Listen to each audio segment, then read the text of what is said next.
Assalamualaikum warahmatullahi wabarakatuh. Mitra dangu wilujeng patepang deui di Jomantara ngalangkungan wek-wek carita Sunda channel tangtosna baris medar dongeng Sunda dina judul Budak Culun bagian anu ka-17 gitunya. Kumaha ka mitra dangu dina dengeti dararamang kitu syukur upami daramang mah Mang Asep oge sapara kanca dina dengeti alhamdulillah aya dina sehat walafiat gitunya. Sareng teu hilap ka mitra dangu anu masih kena saratia mangga diantosnya dukunganana subscribe, like sareng komentarna gitunya mohon supados Mang Asep teras mintonkeun dongeng Sunda nah gitu. Kukituna ka mitra dangu tong nyang kolong ting kana waktos tangtosna urang dangukeun kumaha pedaranana kumaha ieu kelanjutanana dina judul Budak Culun bagian anu ka-17. Alhamdulillah Mang Asep masih direncangan ku operator anu satia gitunya mohon diproduksi ku Mitra Kusuma Rekor gitunya. Mangga tong nyang kolong teuing kana waktos urang dangukeun we. Prung kaparayun.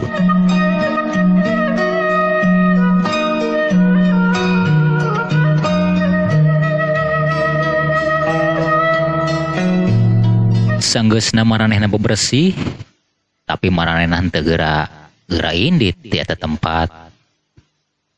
Maranehna ting canekul tari ngogo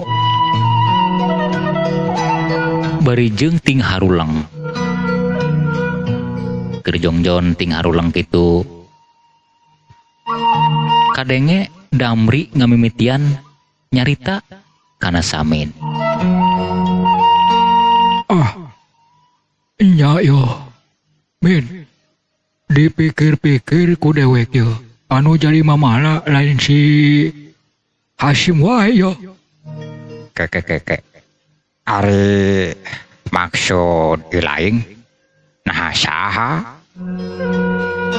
Tembal Samid manehna ge rada olohok can pati ngarti naon anu dipimaksud atanapi anu diomongkeun ku baturna nyata Damri. Heh. Nah, ilaing mah teu inget gitu, deling. Yo, anu geus meuli tanah di urang, eta ge pasti bakal neangan yo. Bakal nungtut ka urang. Soalna naon? Bapa tanganana, datang kalanana dibabad kabeh. Geus moal nyangka ka saha? Pasti ka urang keneh-keneh wae. Ai. Nya.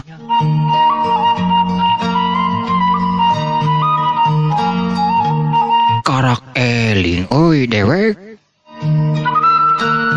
Itu Samid ngomong kituna teh manehna katara ngarenjak. Enya karak kapikir anu jadi mamala anu jadi rareget yo lain si Hasim wae. Enya oi anu jadi dununganana tah anu geus meuli tanah ti urang. Waduh kumaha urang geus kieu yo.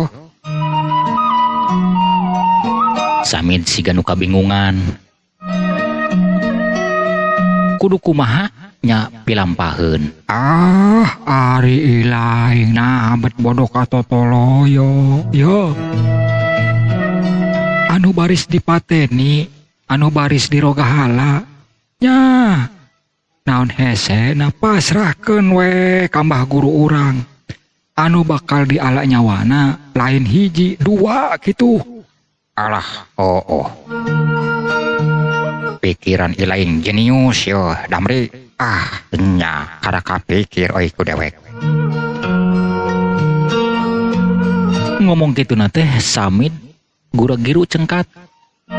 Manehna geus teu sabar hayang geura ka tempat guruna. Alah ai kitu mah. Ayo urang geura balik ya. Moal enda ya urang lila-lila cicing di dieu. Ayo Leos maranehna baralik ninggalkeun pancuran.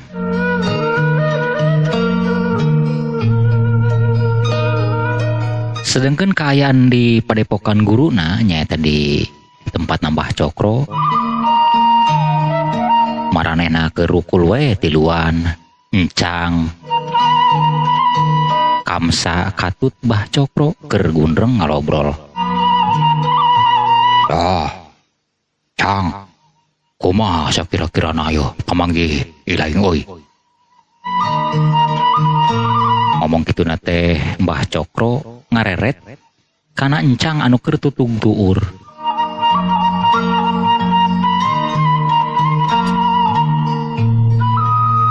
Ari pelebah dinya nama Dalangkung Guru. Nya ari maksud Mbah Makio sakira-kirana ari lain ge pan ilu andil pan waktu baheula nandasa eta kana keluargana si Husnu. Ya memang kami pisan anu geus ngarogahala indung bapana eta si budak. Itu pok-pokanana encang manehna bari ngadelet kana baturna nyaeta kamsa. Oh leres Mbah Guru, leres pisan. Memang anu ngarogahala Husnu jeung Hesti mah nya kami pisan. Nya barudak dua anu ngarogahala anakna meureun. Sabab kadieu-kaditu mah kurang apal tah.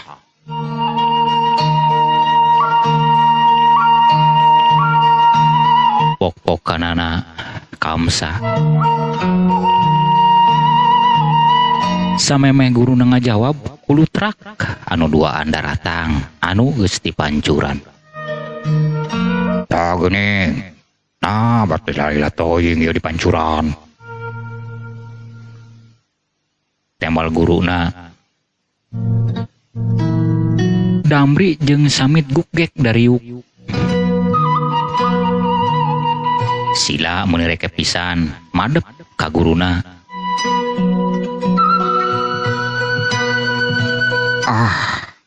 Ampura Guru biasa. Ngaran-ngaran pan geus beberes ya atuh. Hayang ngasai heula Saminggu pan teu mandi-mandi. Itu cek Damri kitu nate beri Noel kana ping-pingna Samit. Atuh Samit geun ukur erengeh. Delila pok Samit nyarita kana guruna.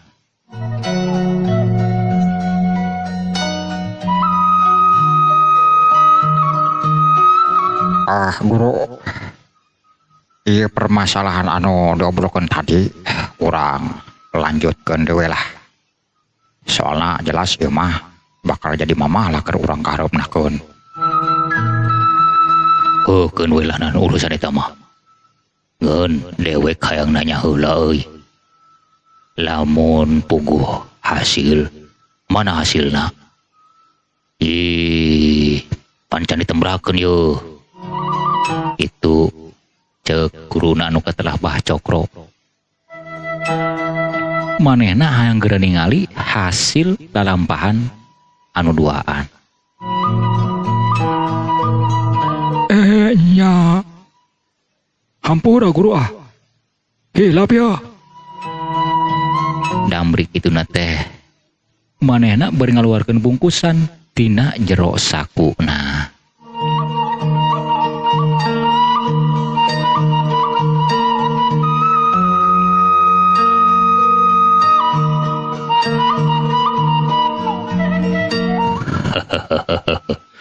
Lah kadalah. Oh yo. Beungkeut tanah mah mun gede yo. Aduh. Sigana mah lain anu sautik-sautik yo. Itu cek guruna bari ngarau kana eta bungkusan anu digubrageun dina amben.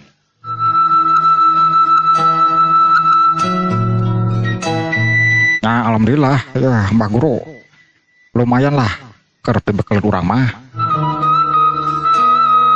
Kan ieu teh ya Guru. asaringrang jeung hariwang was-was jeung pikiran anu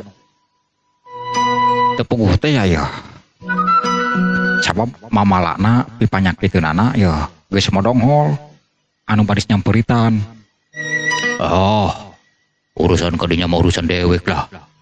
Nah dong itu percaya.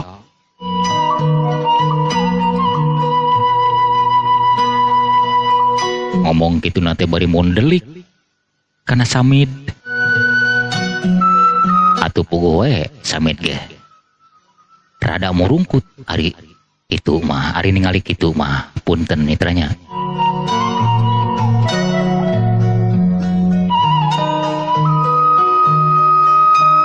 Tah cik coba caritakeun lalakona nah aku mah yeuh salila maraneh ngalalana bari jeung balik memang mawa hasil anu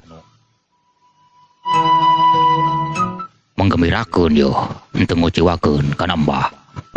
Cik lalakona kumaha? Mbah Cokro siga nu teu sabar hayang geura ngadenge guaran lalakon Samid jeung Damri salila lalampah teh.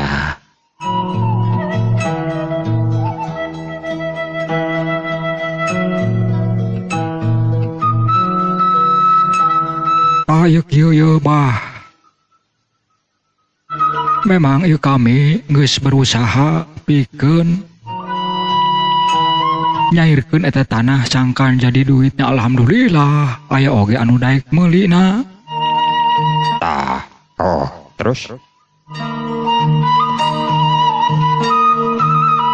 Mbah Cokro manehna ngarekepkeun silana dari pisan ngadengekeun guaran-guaran anu dicaritakeun ku Damri kadangkala disambung ku Samid. Barabat kumaranehna diguar lalakona salila manehna ngalalana tug kawaktuna manehna ngajual tanah eujeung nebang tatangkalanana.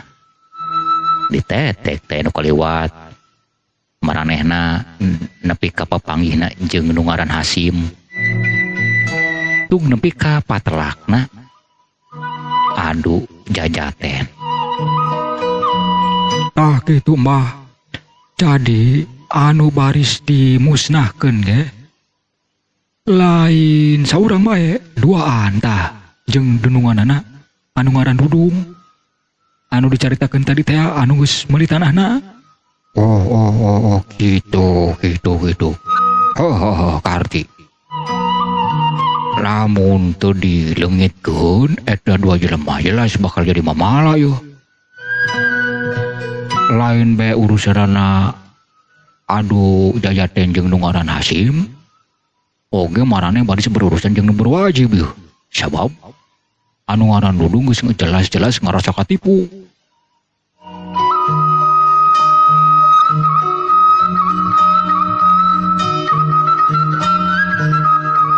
Eta dumasar eta bah nu mantakeus ieu mah gancangkeun we ulah dilila-lila ulah diganggayong ieu mah sakaligus bae tah malalodar. Omong kituna teh Damri bari ngepeulkeun dua leungeunna meuli ti papereket.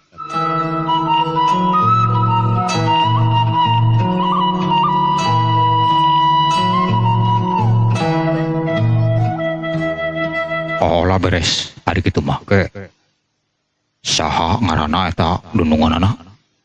Dudung, ngaranna Dudung. Anu budak tah anakna Husnu anu geus dipaehan ku si Incang jeung si Kamsa tah ngaranna Hasim.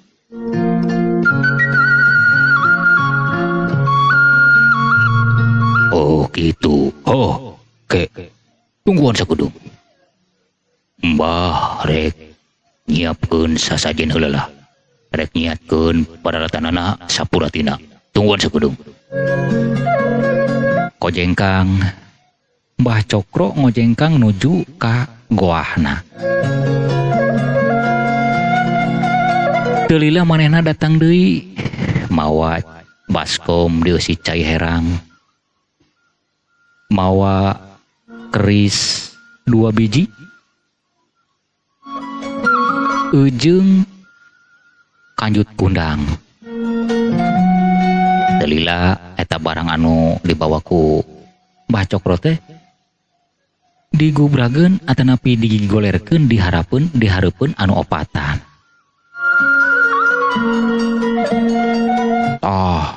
Kiwari kieu cik tingalikeun ku nyeraneh kabehan naon anu baris timbul ieu dina baskom nu aya cayan ieu cik. Abah sakedeung rek ngawiri heula ieu rek ngamat heula nek dipenta heula kanu alus kumaha ieu. Nah aya naon ke lamun sakirana teu aya hahalang ya gampang dialana, lamun sakirana aya hahalang ke bakal katinggalian ku kabehan.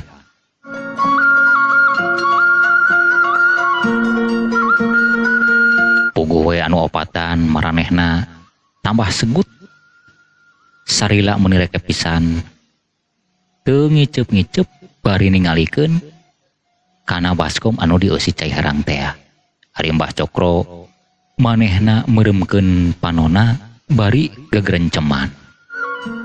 Sigana mah keur mapatkeun jampe pamake ngondang kanu digeugeuh ku manehna.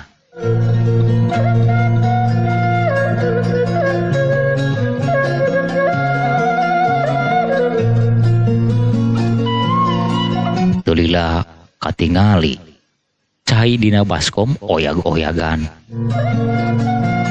Atuh puguh we anu opatan anu jadi murid-muridna alolohok bengong mata simeuteun maranehna ngarasa heran sabab salila di dinya maranehna kakarak ayeuna ningali naon anu dipetakeun ku nu jadi guruna.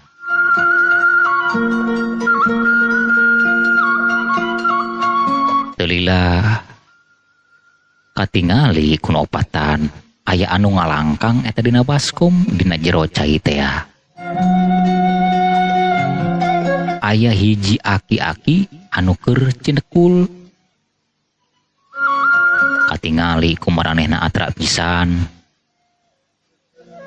Atuh puguh we Damri jeung Samid mah ngagebeg sabab maranehna mah apaleun kana eta aki-aki anu aya dina jero baskom teh.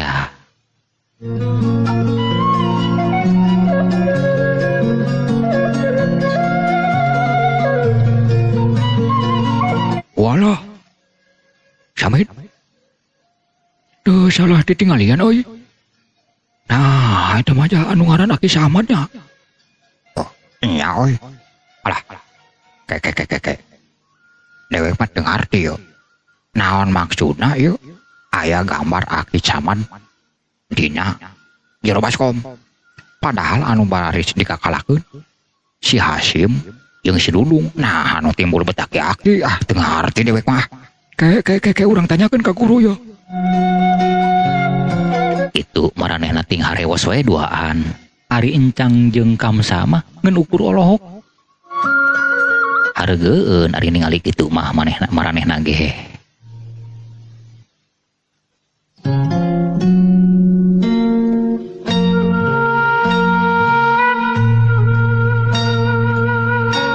Tulila Mbah Cokro manehna nyah beunta rurat reret ka kenca kakatuhu. Teras manehna ningali tanggah kaluhur siga aya anu keur diimpleng.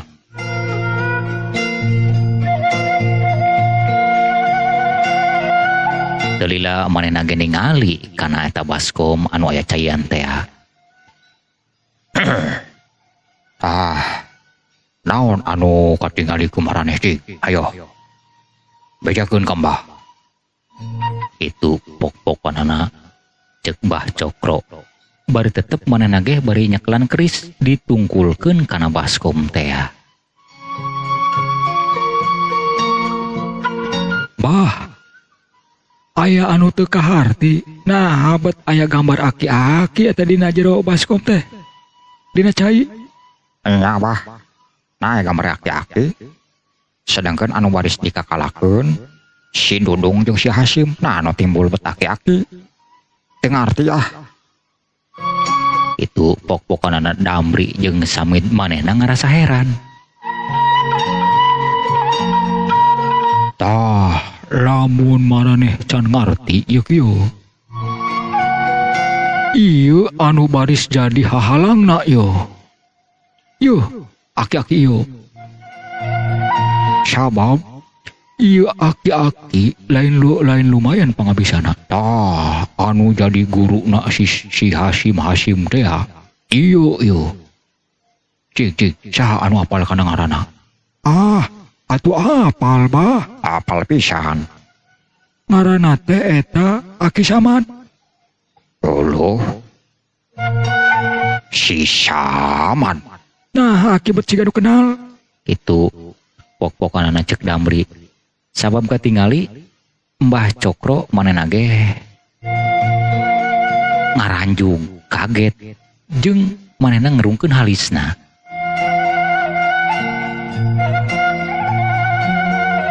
Nah, atas si Samad pasti kena aya di kieu nya.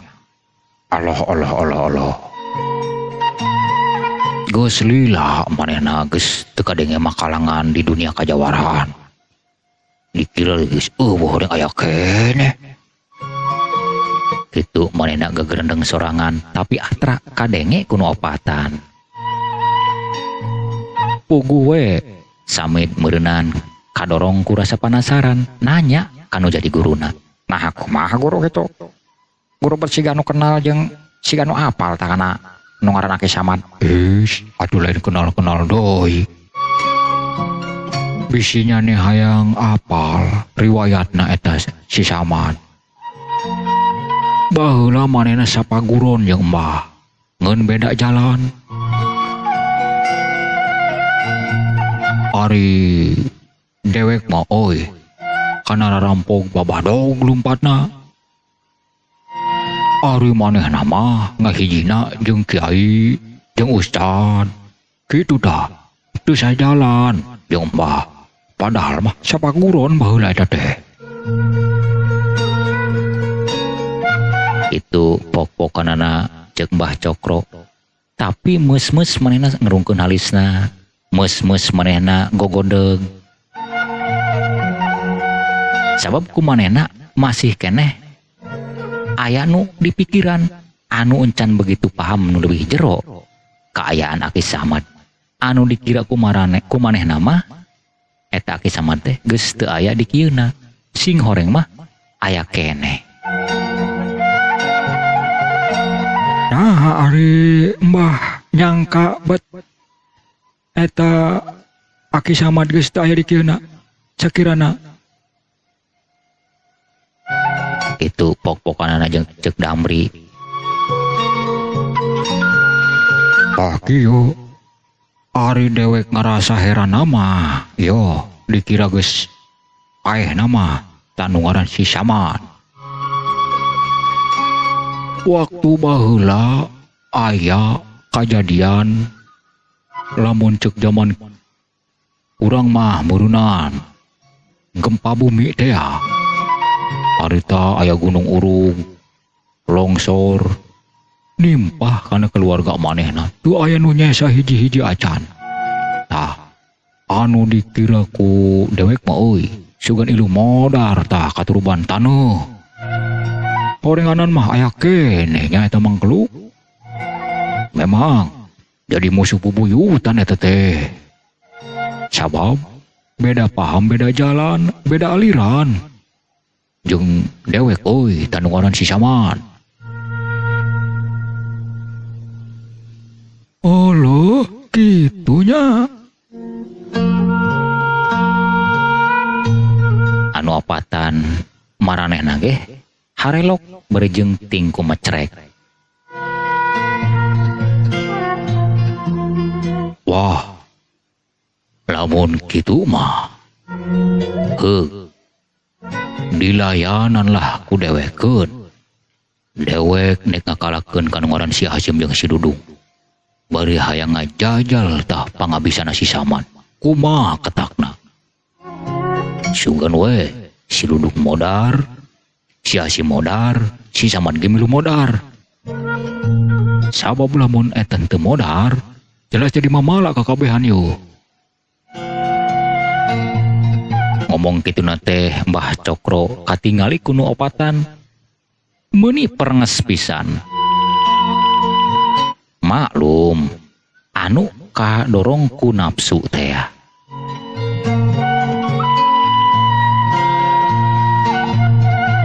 Nah eta mah teu langkung Mbah lah. Ieu mah serahkeun bae ka Mbah, nu penting sagalana bisa beres-roes. Urang kabehan aya dina aman. Kitu? Nya Bah. Dasarna ge anu bahan pipanyitipin jeung bahan jadi halang mah mending keneh di odaran we lah kabeh ulah anu disesakeun. Heueuh. Keun lah. Urang podaran we lah. Itu pok-pokanana Mbah Cokro manehna siga anu yakin ujub pisan ngomongna nganggap enteng kana Aki Samad.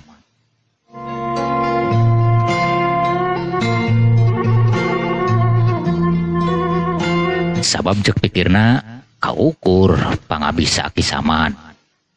Sabab sapaguron saperguruan jeung manehna ngeun kupeda beda jalan jeung beda pilempangan.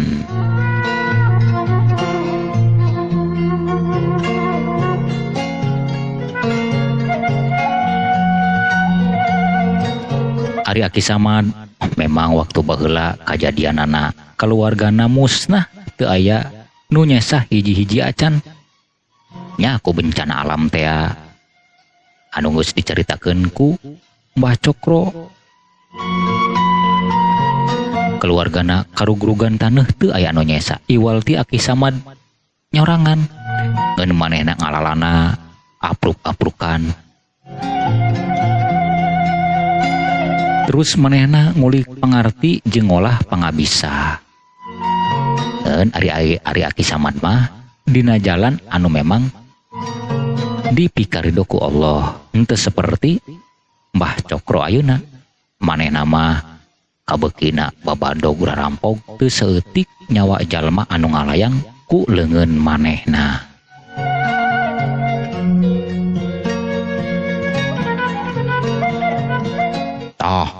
Keputing urang baris ngamimitian. Urang ngaroga hala jelema 3. Hiji si Samad, 2 si Dudung, 3 si Hasim. Marane wayahna kaputing ulah aya anu sarare. Lamun aya anu sare bahaya ke. Bisa-bisa ari laing euy nu jadi korban. Geus ieu mah wayahna ulah aya anu sare nepi ka isuk. Siapa? Atuh siapa?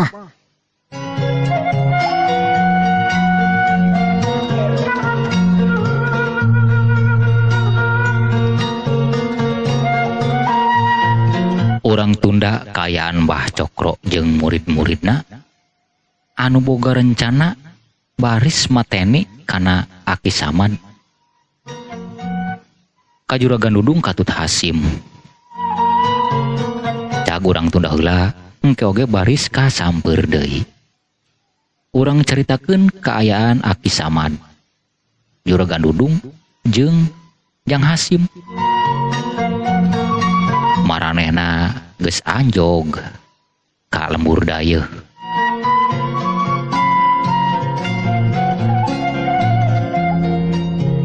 Geus aya di imahna maranehna keur ngareureuhkeun ka capek.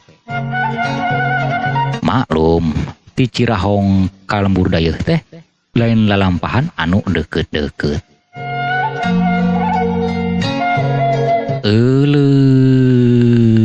Mitra dangu rupina urang cekapkeun heula dugi ka dieu. Dongeng Sunda dina judul Budak Culun bagian anu ka-17. Hatur nuhun dina sagala perhatosanana sareng nyuhunkeun dihapunten bilih aya cariosan-cariosan anu kirang merenah oge dina tata cara penyampaianana. Mang Asep sapara kanca baris amit mundur amit mungkur. Wassalamualaikum warahmatullahi wabarakatuh. Permios cag